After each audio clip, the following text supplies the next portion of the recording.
Hey guys, it's Alicia with WTI. If you're looking to add some lightweight protection to your welding equipment, I want to show you these Black Stallion welding sleeves from Revco. These sleeves are a really nice option if you want to stay cool and maybe not wear an entire welding jacket, but still have the protection that you're looking for. These sleeves have an elastic armband, and then they have this really nice knit elastic at the wrist, which is going to keep them in place and keep them held up and give you the protection that you need while you're welding, no matter what position you're in. They have a double layer here on the outside of the arm, the elbow, so you're gonna get that added protection. This is made from a flame resistant material, which is perfect for welding, and it's also washable, which is great.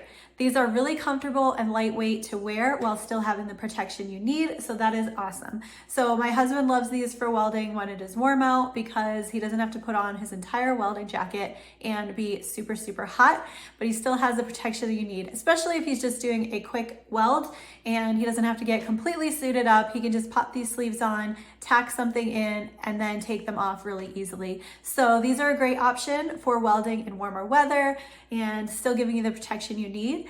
And we would definitely recommend them. And that's my point of view.